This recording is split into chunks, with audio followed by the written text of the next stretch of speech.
What's up guys, reka nongere ngushimire wowe udahwema gufungura iyi channel ukareba inkuru tugenda dushyiraho umunsi ku munsi. Turagarutse muri ya nkuru yitwa umusore w'umukire. Mbibutse ko ari wa muhungu wanyu James Legend udahwema kubagezaho ibyiza nk'ibi ngibi. Abadukurikirana gatanu kuri gatanu namwe muri abantu b'inyamirwa, babwira yuko kuri ubu tumaze kuzuza subscribers 2000. Urumva ko ni urugendo rutari rutoya kandi mbashimira ubwitange bwanyu ko mudahwema kubikora umunsi ku munsi. Ni tugiye kugaruka rero muri ino nkuru hanyuma tuvuga kuri aba bantu babiri.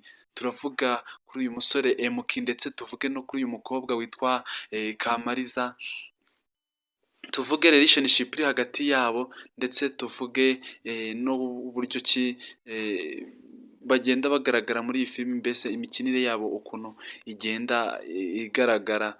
Muraza kugenda mumbwira rero namwe ko mugenda mubabona cyangwa se uko mwifuza ko bajya bakina ayandi ma episode azajya agenda akurikiraho.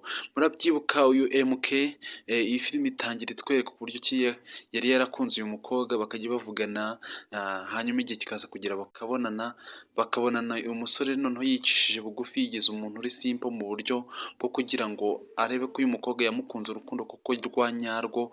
Hanyuma ibyo ngibyo byose uyu mukobwa nyine akabihindura imfabusa, akamwereka ko ari umuntu nyine udakwiye gukundana n'umuntu nyine uciriritse, ukwiye gukundana n'umuntu nyine ufite agafaranga. Kumbe uyu musore mwibuke ko ari umusore koko w'umukire, ari umuntu iwabo basigiye imitungo, afite imitungo myinshi, afite amakampani, ariko nyine muri ako kanya akaba atari yarashatse kwigaragaza muri iyo shusho.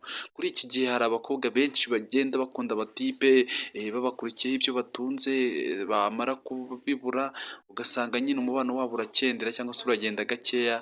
Guys, muri amakomenti mumbwire, ese wowe wari ukunda umukobwa hanyuma wagera igihe cyo kumwiyereka ugashaka kumwiyereka mu yindi shusho itandukanye n'iyo mwari musanzwe muganiramo, cyangwa se wari usanzwe ugenda umwiyerekaho amafoto n'utundi tuntu tugiye dutandukanye, ukabona akwakiye muri ubu buryo, weho wabyifatamo ute? Wakomeza kumukunda? Wabikoraho iki? So birakwiye ko wenda uyu mukobwa yakabaye yararetse uyu mutipe ariko ntamubwire amagambo amusesereza cyangwa se ngo amwandagaze mu buryo bukomeye, ari nabyo bintu byamuviriyemo kwicuza, aho yaramaze kumenya ukuri yuko uyu musore atari umuntu uciriritse, ahubwo ari umuntu w'umukire.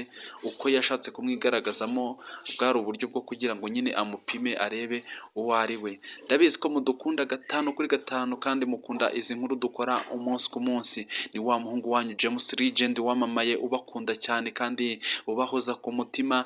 Ibintu nk'ibi tuzajya duhora tubibaha gatanu kuri gatanu, babwira nti ndabakunda cyane kandi bifuriza kugira amahirwe masa. Ciao ciao.